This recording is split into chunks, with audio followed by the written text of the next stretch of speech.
बच्चों, आज हम कक्षा 10 त्रिभुज चैप्टर से सबसे महत्वपूर्ण प्रमेय आधारभूत आनुपातिकता प्रमेय पढ़ेंगे।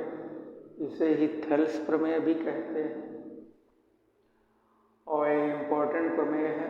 इसे बीपीटी शॉर्ट में कहते हैं। ठीक, प्रमेय क्या है? किसी त्रिभुज की एक भुजा के समांतर एक रेखा खींची जाए जो अन्य दो भुजाओं को भिन्न भिन्न स्थानों पर प्रतिच्छेद करे तो अन्य दोनों भुजाएं एक ही अनुपात में विभाजित हो जाती है। तो इसको हम कैसे सिद्ध करेंगे? पहले इसको समझते हैं क्या है। जैसे एक त्रिभुज है, ABC, ठीक। BC के समांतर एक रेखा खींची गई जो अन्य दो भुजाओं को, BC रेखा है, BC के समांतर एक रेखा खींच दी गई जो अन्य दो भुजा है, अर्थात AB और AC को अन्य दो स्थानों पर, मतलब D और E, ठीक, स्थानों पर इसको प्रतिच्छेद कर रही है। तो हमें करना क्या है? हमें सिद्ध करना है कि इसका अनुपात और इसका अनुपात बराबर है। ठीक, तो प्रमेय सिद्ध करना होता है तो हमें सबसे पहले क्या लिखना होता है? दिया है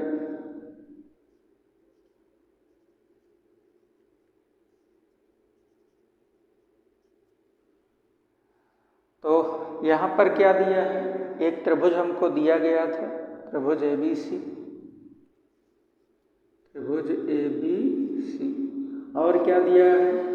D समांतर BC, DE समांतर BC। ठीक, सिद्ध क्या करना है? सिद्ध करना है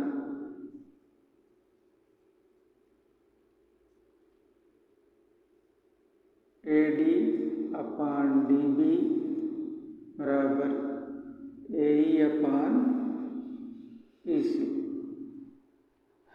AD अपान DB AE अपान EC, यही हमको सिद्ध करना है।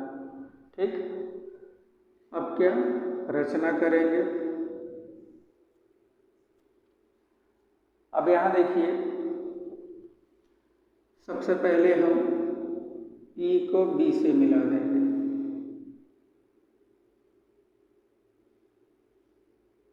E को B से मिला दिया, E को B से मिलाया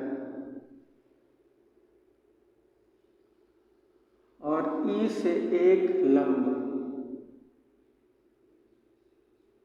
ठीक, EN एक लंब खींचा किस पर? AB पर। ठीक, EN एक लंब खींच दिया AB पर। अब उपपत्ति,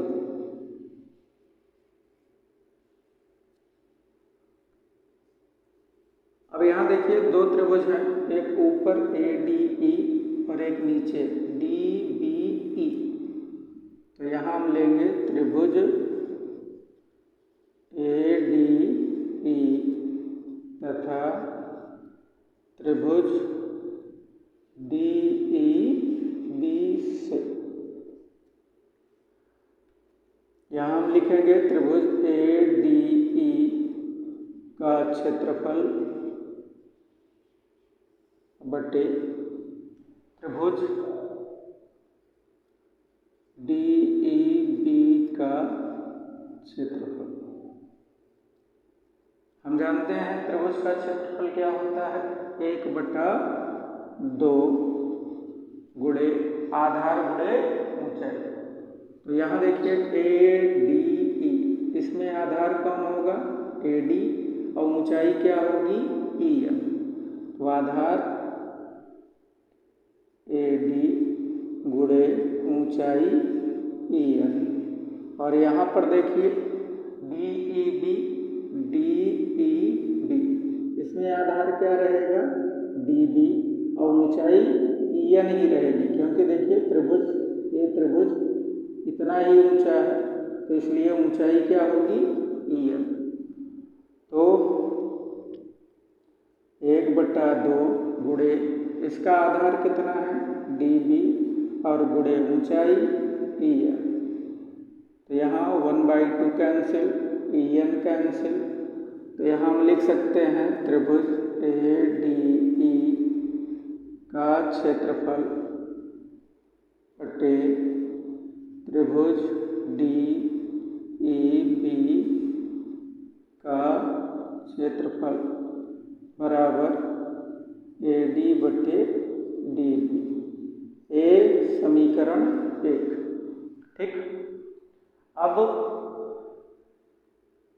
इसे हम मिटा देते हैं ताकि आसानी से आप लोग समझ जाएं। ठीक, अब जिस तरीके से हमने E को B से मिलाया था, अब D को C से मिलाया। ठीक, और यहाँ D से एक लंब DM खींचेंगे। ठीक, तो यहाँ पे हमने इस रचना की है, तो यहाँ हम लिखेंगे कि D को C से मिलाए और DM लंब AC। ठीक है, अब इस तरफ देखिए दो त्रिभुज बने ADE और दूसरा DCE। तो यहाँ हम लिखेंगे त्रिभुज ADE तथा त्रिभुज DEC से। वैसे ही हम करेंगे जैसे यहाँ पे किया है, त्रिभुज ADE का क्षेत्रफल बटे DEC का क्षेत्रफल। तो यहाँ देखिए ADE में आधार AE है, तो 1/2 गुणे आधार AE गुणे, यहाँ देखिए लंब ऊंचाई कितनी है DM और बटे नीचे वाले त्रिभुज में देखिए DEC। अब DEC में आधार क्या है EC है और ऊंचाई DM, तो 1/2 गुणे EC गुणे DM कैंसिल हो गया, 1/2 कैंसिल हो गया। तो यहाँ क्या आया त्रिभुज ADE का क्षेत्रफल बटे त्रिभुज DEC का क्षेत्रफल बराबर AE बटे EC। समीकरण नंबर 2। ठीक, अब इसे हम फिर से पूरा कंप्लीट कर देंगे।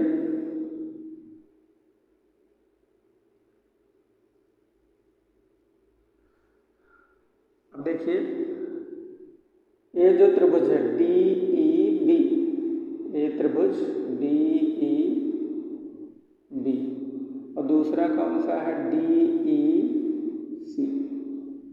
ये दो के दोनों त्रिभुज दो समांतर रेखाओं और एक ही आधार पर देखिए D पर बने हैं। तो हम यहाँ लिखेंगे कि DEC तथा त्रिभुज DB त्रिभुज DEB एक ही आधार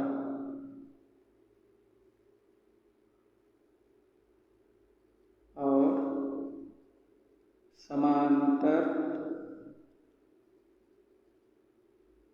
रेखाओं के बीच बने हैं।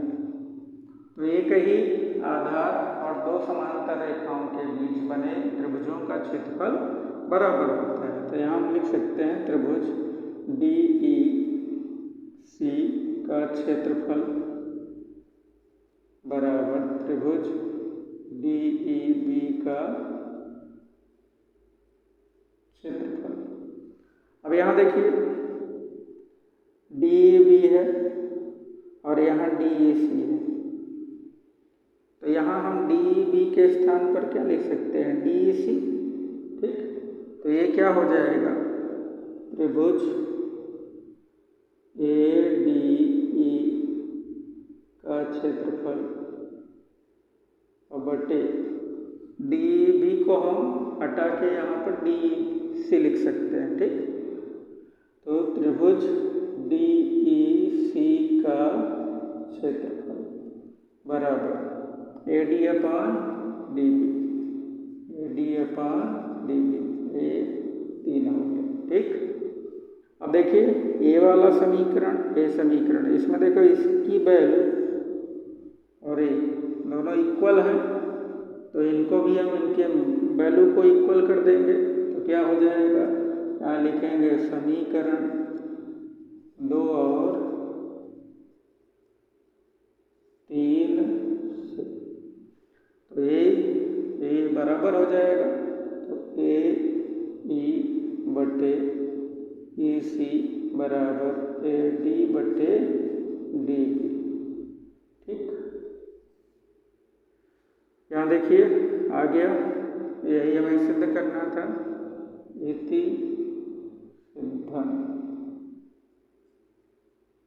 ठीक है, धन्यवाद।